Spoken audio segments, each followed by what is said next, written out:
Assalamualaikum warahmatullahi wabarakatuh. Yang terhormat Ibu Umi Mahmuda, MSc PhD selaku dosen pengampu mata kuliah Statistika dan Probabilitas. Perkenalkan, nama saya Talita Faratasya dengan NIM 601250116, DW Program Studi Sains Data kelas B. Pada kesempatan kali ini saya akan mempresentasikan hasil penelitian yang berjudul Analisis Frekuensi dan Efektivitas Penggunaan Kecerdasan Buatan atau AI dalam proses pembelajaran mahasiswa. Semoga presentasi yang saya sampaikan dapat memberikan gambaran mengenai bagaimana pola penggunaan AI di kalangan mahasiswa serta efektivitasnya dalam mendukung proses pembelajaran. Baik, langsung saja saya masuk ke pembahasannya. Latar belakang. Kita tahu bahwa sekarang perkembangan AI sangat cepat. Hampir setiap batch mahasiswa menggunakan AI, misalnya ChatGPT, Gemini, atau Claude. Biasanya, AI digunakan mencari referensi, memahami materi yang sulit, bahkan membantu mengerjakan tugas. Walaupun AI memberikan banyak manfaat, ada juga kekhawatiran bahwa mahasiswa bisa menjadi terlalu bergantung pada AI sehingga kemampuan berpikir kritisnya berkurang. Nah, dari kondisi tersebut, saya ingin mengetahui bagaimana sebenarnya pola penggunaan AI di kalangan mahasiswa dan seberapa efektif AI dalam mendukung proses pembelajaran. Metodologi penelitian.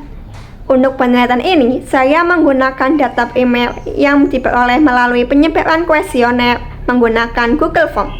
Jumlah respondennya sebanyak 50 responden dengan pengumpulan data dilakukan pada bulan Mei hingga Juni 2026. Setelah data terkumpul, saya mengelolanya menggunakan Google, Microsoft Excel, dan Google Colab agar hasil analisisnya mudah dipahami. Kita lihat karakteristik responden. Dari 50 responden, sebagian besar merupakan perempuan sekitar 78%. Kemudian, jika dilihat berdasarkan semester, mayoritas berasal dari semester 1 sampai 2. Sedangkan berdasarkan program studi, responden terbanyak berasal dari program studi Sains Data.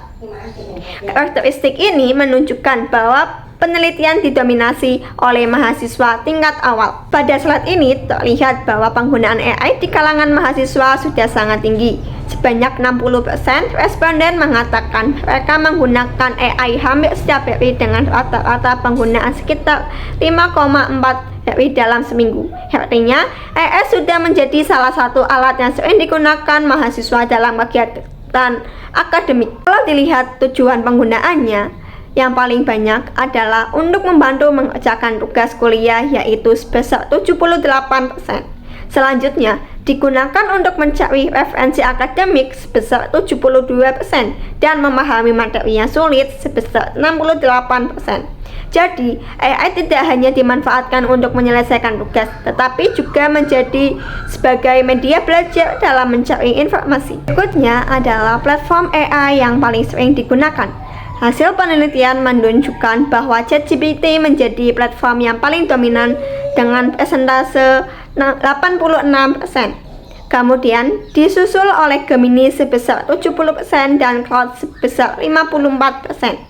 Selain itu, sebagian mahasiswa menggunakan lebih dari satu platform sesuai kebutuhan mereka. Selanjutnya, mengenai tingkat bantuan AI, sebanyak 54% responden merasa AI sangat membantu dalam memahami materi kuliah.